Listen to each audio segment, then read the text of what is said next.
kanilang mga naging paghahanda para sa labang ito. Well, malalaman na natin yan dahil papasok na po tayo sa Game 1 drafting phase of this Best of 7 series dito sa lower bracket. At sa ilog ng Expanding Rivers natin makikita kung sino nga ba ang unang makakakuha ng panalo sa ating BO7. Once again, this is going to be Team Falcons sa blue side at tatanggalin agad nila ang Vanny and Phobius. Meanwhile, for Coach Hayes ng Onic Philippines ay agad niyang tatanggalin ang Marcel and Freya. I would like to also notice that dahil ang common denominator ng dalawang teams na to ay yung tanky na new hero which is etong si Marcel. Napakataas ng hybrid defense and both of these roamers, we've seen them perform this. Ogwen during the regular season, Brusco pinakita niya to I think thrice during the playoffs or dalawang beses nanalo yun kung di ako nagkakamali and yun yung pwedeng maging pinaka-factor talaga. Magiging agawan o di kaya permaban ang Marcel sa draft na to. At mukhang tatanggalin na rin yung Pakito, no? Pinag-usapan natin kanina kung gaano kalaki ang pwesto ni Pakito sa loob ng XP lane meta. Pero agad-agad nakukuha ng Kalea ang Team Falcons, setting up what could be a gourd pick. Pero para naman sa Onic, may chance silang agawin ito. At ano pa bang mga choices ng Onic dito? Pwede yung Valentina. Yung pang-agaw na parang na-mention mo kanina, yung Guinevere kasi parang ang tagal na ban kontra sa Smart Omega kahapon. Pero ngayon, mas bukas. So I think Team Falcons is testing yung hero pool nitong Onic PH. Are they the type of team na gagamit ng ganong klaseng hero given na talagang diktika na yung best of 7? Well, nandun naman yung kayang gawin ni... Lalo na wala yung Baksa. Yung kayang gawin ni King Kong, lalo na wala yung Baksa. They might get the Valentina plus the Guinevere right away sa kanilang Red 1, Red 2 or the Leomord plus the Valentina or Claude and the Leomord. Well, let's see kung anong kukunin nila. Mukhang Claude and the Zushin ang kanilang magiging choice. Locking in one of the biggest probabilities out there na lalabas nga itong Zushin sa kamay ni Super Friends. Now, for Team Falcons, makikita na ba natin yung Gord na ini-spam nila or maybe even a Harley na bukas pa rin pala. Harley Gord, Harley Eve. Kasi yun yung mga common na pinaka-counter ng mga teams over that Jushin. Pero mas nagme-make sense nga yung Gord pick para dito kay Haji dahil nga doon sa makabagong combo na nakikita natin that Kalea Gord. Ano na yun parang pseudo ban na yun sa mga utilities na pwede pang gamitin ni King Kong kasi nandyan pa yung Fred rin na pwedeng lumabas on their red 3.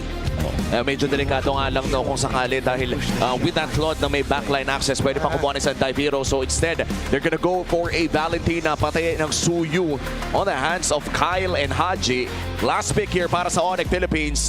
Red 3, ano kayang magandang kunin dito? Well, if you're looking at it, might as well secure a hero para sana dito kay King Kong. The Harley is still available. Yes. It's the leading in terms of percentage. Tsaka, I was building up on the Suyu na mahirap din namang ibigay dito sa Onic PH because Suyu, pati na rin yung Claude, napakahirap pagsamahin yan, lalo na pagkalaban mo because you get a lot of damage, you get a lot of ways out, lalo na pagdating sa team fights. Tapos ang taas pa ng coverage, early game, mid game, late game, parang totally covered kapag Suyu, Claude yung hawak mo. But then, the Harley would be at best chance na kunin dito ng Onic Philippines considering na, wow. Well, in fact, kumuha pa sila ng Gatot Gatsa just to aid up for that front line na pwede nilang puhunanan knowing na naka-Jushin din sila. So yung Harley would be, I think, a ban from Team Falcons because if hindi, makukuha yon ng Onic.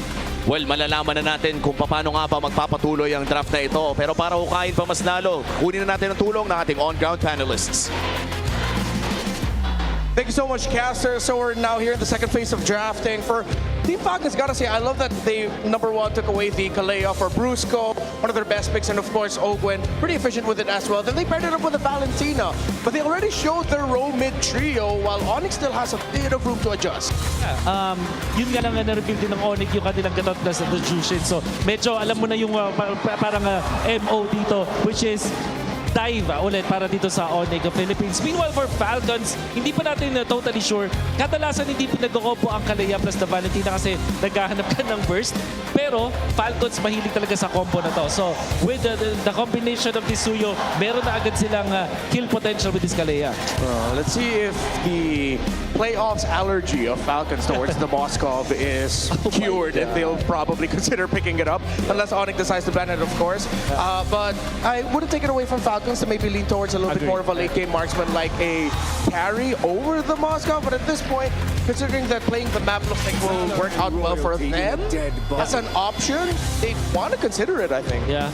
With Leomord being banned, mauubusan ng mga options dito. Itong si King Kong. Pero baka nagising siya ngayong araw tapos nakita niya si Ryzen tsaka si Carl TZ kahapon at sabihin na, teka, ako nga rin, magla-Lancelot ako. Yeah. And I feel like Lancelot might fit in this last pick kung sakali. That means though that they will have to look for a good EXP laner na hindi magbibigay ng magandang ultimate sa isang Valentina. Although the Teresa would be really good para sa Onic, parang ang hirap ibigay ng penalty zone.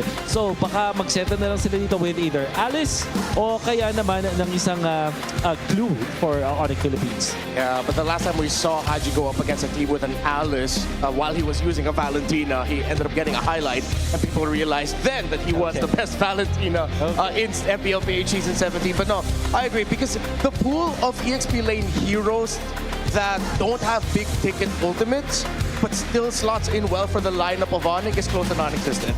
You really have to end up giving a good ultimate to Falcons. So, well, maybe the glue might be an option, but you mentioned the Lancelot for the jungle as Onic rightfully so takes away the carry. I think there's still a world where instead of the Lancelot, Onic might end up falling back on an old favorite and the Joy. It's just that with the presence of the Kalea and a sure target lockdown, it's going to be a tough game for that Joy if ever. Yeah, and I don't want to pair it up with a Claude. Usually you want to pair it with a independent gold laner so that you will not have too greedy. There's the Alice that we talk about. Now for Falcons, they'll be looking for their Shred. Moscow is still open and it seems like the best option here. At the same time, I wouldn't mind them going for a Bruno or a Clint even, because you combo that up with a Kalea and you have that synergy. Speaking of an old combo with the Kalea, I'm wondering, with all of the dashes, they might need more dashes. I was thinking maybe they take a page off of Severo's book and end up getting a Beatrix. But it covers the damage aspect, but because of the Alice being there, Moscow, as we suggested earlier, should just be the best pick. In terms of the EXP though, kind of tough with the Uranus gone. Oh wow, they might go to Hilda, and Harriet also has that synergy with. They go Arlet, even when there's no additional stun apart from the Kalea. So if you're Onic, I think you're incentivized to actually go for the Lancelot here, or maybe a Nolan, so that it will be much faster. I believe that amongst all the choices that we've said, Nolan might be the best option for them. We did see it earlier this season also. The Harley is open. Yep. They might end up settling for that if they just want to be able to match the damage that, of course, Falcons would want to go for. But I think it's unanimous. All the junglers we mentioned just have burst damage at one point. Yeah. But the best thing about Harley is that it is really good at starting the fights and the good poke as well. And you're very strong in the early stages when it comes to your farming. That can also be said for the Nolan, for example, or Lancelot. But the Harley is just easy to execute. And imagine dasping the Harley in this. In this stage in the MPL Season 17. I bet they're wondering, how did we get away with that? I bet they were running down a list of junglers as well and thinking, wait, the Harley's open, and they get it. But for Onic, I have to say, I think they ended up with a lineup that is a little bit more easier to pull off. If you missed it just now, you can go back just a little bit. We do have QR codes that you can scan for a chance to win 1,000 MLBB diamonds. 74% is the super fast prediction for this matchup. Personally, Wolf, I prefer the Onic lineup. It looks more simple to execute. I totally agree with you. This Jushin Gatot catch-up with the Harley, it has worked so many times before, and I'm sure that it can work up against the composition of Falcons. This is a best of 7 lower bracket finals MPL Arena. I wanna hear you scream! Casters, let's go! Ramdam ng buong San Juan kung gaano kabigat ang laban na ito between Team Falcons at pati na rin ng Onic Philippines. Isa lamang ang makakaangat matapos ng seryeng ito. Pero ang good news naman ay Game 1 pa lamang ng ating Best of 7 series. There is a chance na maghahaba ang gabing ito at sana totoo ang ating haka-haka na Game 7 ito. Well, isa lang naman kasi ang laban ngayong araw, di ba? Might as well. Pero base sa nasabi ng ating on-ground panel, nagmistulang maganda talaga yung mid-lane trio ng Onic Philippines. So let's see if they're gonna be able to use that to the fullest extent o makaka-counter ba yung Team Falcons entering the series. Medyo surprising na nga na hanggang sa kaduduluan ng draft ay open pa rin yung Harley na gamit ni King Kong. It would really provide a lot of speed, sa kanilang farming capabilities, and also yung threat na pwedeng bigyan kahit sinong nasa harap. Pero Ito na naman si Brusco, kahit na mag-revitalize siya, actually nababaliktad pa yung sitwasyon, and it's gonna be the rest of members din. Si Kyle pa ang unang tinamaan, isasama pa sana si Haji pero nakapag-flicker away. It's Onic Philippines with first blood. Tapos rekta invade pa ang call dito ng Onic Philippines. First blood plus an invade inside the jungle of Team Falcons. Hindi pa nagsawa sa isang green camp. Sinubukan pa yung isa. tapos hindi pa level 4 si King Kong doon ha. It's just the poker tricks na ginamit nila, and even yung damage output ng isang Joshin plus yung damage ng isang Gatot Kacha. Kasi hindi na naman biro yung damage ng Gatot Kacha kapag binababaran mo yung kanyang first kill, and even yung kaltok mula doon sa passive. Yun din yung habol niya, yun din yung laban niya against the Search of Life na meron itong si Ogwen. Pokes coming in from Falcons. That idea is to be able to burst down itong Onic Philippines. Pero dahil sa mid lane trio na meron ng Team Falcons, they have a bunch of CC. Pero wala yung damage in the early portions of this game. At maganda naman doon ay na-burn yung Purify dito ni Super Fits before this first turtle started. Pero Onic pa rin ang may hawak ng kalamangan. Onic has their ultimates already up. Si Kyle ay level 3 pa lamang. Half HP on this turtle. Kirk ng zone. Ando na talaga siya kontra sa tatlo. Si Kyle magpapalipad na naman ng araw. Pero wow! si Flap, Brusco, and King Kong na magzo-zone out lang para doon sa pagong. And it is going to be Onic Philippines. Makakasecure na naman yan. Yung final slash na execute pero si Flap ay makakancel ng konti. Siya ay mamamatay sa kamay ng Onic PH at isama mo pa si Ogwen. Si Kyle naman ang hinahabol. Vertical palayo. Si Super Fits ay aatake na rin at si Brusco ay tutulong pa. They're gonna be here at the purple buff all day. It's Onic Philippines with 1.3k at meron pa teka lang, yata Haji. nangyayari.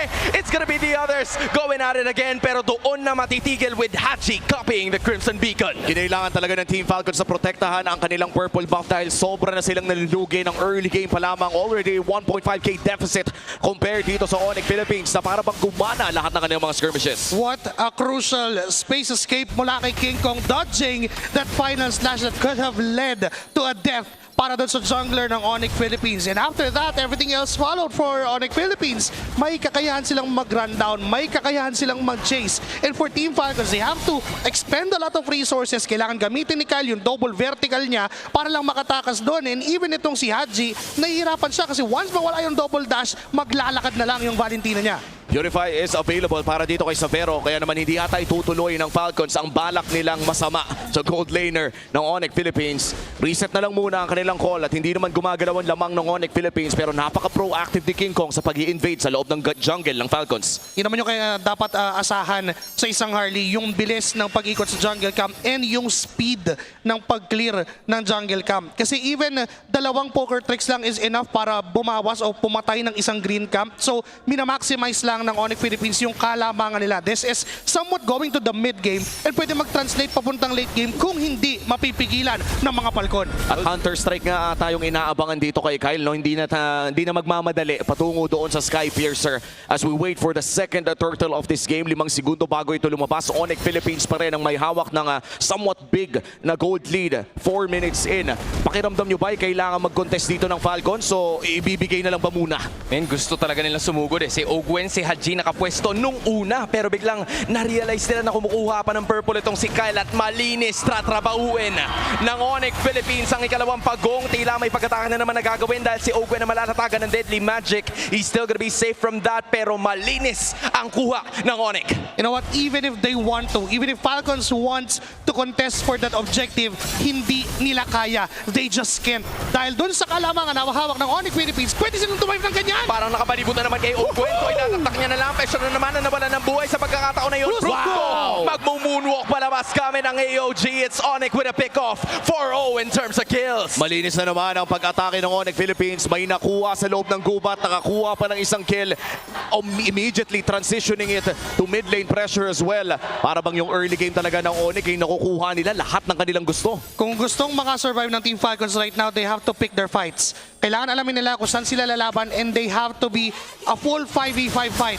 Hindi nila kakayanin ng 4v5 lang or even 4v4 dahil dun sa power spike na meron ang Onic Philippines. Remember, we're used to seeing Suyus na meron agad Sky Piercer ng 4 minutes pero teka lang si Ogwen. Yung Ogwen hindi nakalipad kaya maglalakad na lang pala yun. Pero hinahabol siya ng 3. Doon mawawala ang roamer ng Team Falcons. Angat sa halos 3,000 ang kalamangan ng Onic PH ngayon. Super Marco mukhang isusurrender niya na lang ang Torre sa bandang ibaba. It's Onic raining on Falcons Parade. And this is what happens kapag paulit-ulit na hinuhuli ng Onic Philippines yung roamer. They're gonna go for Brusco.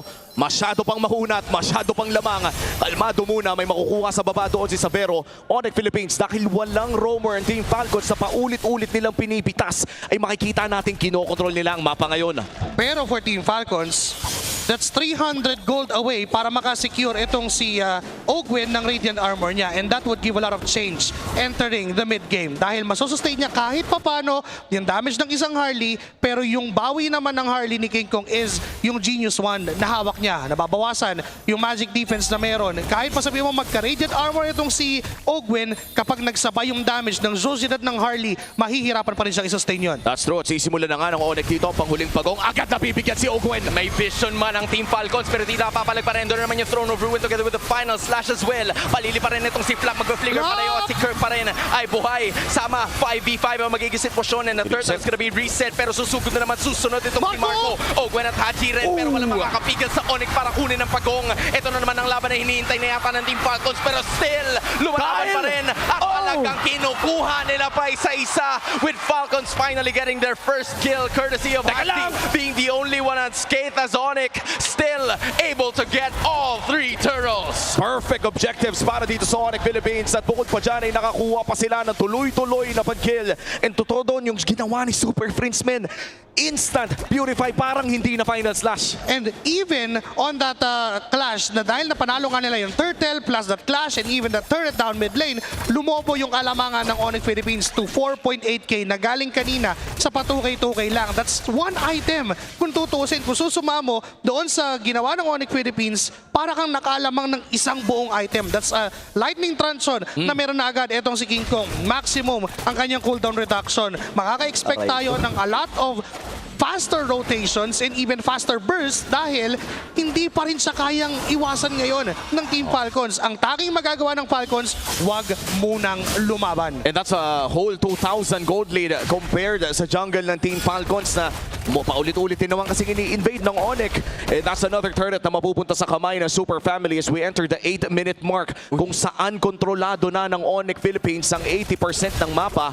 Pero mukhang ang trade dito ng Team Falcons would be the bottom lane turret, a 2-for-1 trade in terms of turrets, and medyo luki ata ang Falcons doon. Tol, parang nanigurado na si Ogwin eh. Sabi niya, sige nga, pwestuhan ko na to para kahit papano ay makakuha tayo ng isang objective na maidadagdag natin sa ating listahan. Si Ogwin ay makakauwi. Pero parang nakapapalibutan na naman ang Onic Philippines itong Team Falcons at si Super Marco ay magsasaman force para makalayo. Pero ito na naman si Savero para makapag-dish out ng damage at hindi na makakawala pa itong si Bulletproof. Nakakuha sila ng isang tore pero kapalit noon ay ang buhay ni Marco. At dahil walang gold laner, ang side ng Team Falcons ay lalagyan na agad ng Onic Philippines sa barikada ang Lord na ito. This is the first Lord of the game at hindi ata makakapag-contest ang Team Falcons. Took them too long to secure the turret down bottom lane. Kaya naman nakapwesto pa ang team ng Onic Philippines para maipit sila. And mind you guys, when it comes to chase down, ang daming kits ng Onic Philippines para habulin ang Team Falcons. May AOG, may Space Escape si King Kong, may BMI si Savero. Kahit anong hero pwede nilang habulin, kahit anong hero from Onic kayang umabot sa gusto nilang puntahan. At makikita natin sa ating Infinix in-game equipment, 9 minutes in ay bumili si Super Friends ng isang Sky Piercer, making sure na kahit pa sabihin natin potentially ay mapitas si Savero ay meron pa rin silang kill pressure coming in from the mid laner. At wala na atang matitira pa dito, makukuha pa rin ng Team Falcons sa atang kanilang purple. Hindi, mapupunta pa rin yon sa kamay ng Onic Philippines as the Lord marches up top. Medyo hirap na talaga ang Team Falcons dito mga kapatid. When you think about it, this is already 6.7k. Tila napipilitan na at yung AOD! Ang tatapos sa Santa Makmak na mga manlalaro ng Falcons. Si Kyle na lang ang kanilang itinira. Pero 5 ang buhay pa sa kupunan ng Onic Philippines. Tutulak yung Tore. Si Kyle ay magdadash away pero ramdam mo na ang momentum ng Super Family. 10 segundo naman, mabilis lang at babalik na ang Team Falcons pero malaki ang tsansa na makakuha ang Onic Philippines sa mga inhibitor turrets dito. Pagkamat may mga holy shields pa, pwede pang ipilit yung top lane with the Lord marching up top. Pakiramdam ko, sure ball na yung inhibitor turret na to. Tol, minamadali talaga nila. Hanggat wala pa yung apat, kahit pa paano makakuha tayo ng isa. Pero si Brusco ay napatalo ng konti ng Ano final na? flash na rin. At mukhang siya ang magiging sakripisyo kapalit ng inhibitor. Onic will take it dahil nakakuha na sila ng 9,000 kalamangan. Maliit na bariyang binayaran ng Onic Philippines sa laki ng nakuha nila. Throne of Ruins sa harap, AOG sa likod. Wala nang no choice yung Team Falcons kung saan sila pupunta. Wala nang kaliwa, kanan, harap, likod. Lahat ay covered ng Onic Philippines and now they're up by 9K. That's 3 items in total and they have full control of the map. And I love how you mentioned full control dahil kung tinignan natin yung gold timeline ng larong ito ay hindi talaga nahawakan ng Team Falcons ang gold lead kahit isang beses. Simula minute number 2 all the way to 11 minutes as of now ay hawak ng Onic Philippines ang gold lead at palaki lamang ito ng palaki with 9,000 deficit kontra dito sa Team Falcons ay makikita natin na magse-set up ng Onic Philippines sa pag-invade and 40 seconds from now lalabas na naman yung Lord. Kaya bang lumaban ng Team Falcons sa upcoming Lord? To be honest, hindi. Not if mahuli nila etong si King Kong. That's the only way that they can win that Lord fight if and only if ma-pick off ni Ogwen si King Kong at ma-burst na mabilis ng team ng Falcons. And right now, kailangan nilang pumosisyon ng sobrang aga kasi kung hindi nila gagawin yon, mauuna na sa pwesto. Just like what's happening. Oo. Nandyan na agad etong si Brusco and Super Prince. At sila pa yata yung mapipick offan si Ogwen. Medyo pinapatagal pa yung laban. He's still able to stay alive. Princess! But then Prince says no. Crimson Beacon. Oh, wow! Naman yung Throne of Ruin mula kay Kirk. It's going haywire para dito sa kabunan ng Onic Philippines. Yung Salman first na naman para makapag-dish out and damage. Si Super Marco. Pero si Savero ang mukhang tatapos ng lahat. Onic just doesn't want to show that they have what it takes. Gusto nilang dominahin ang Team Falcons. And in 12 minutes,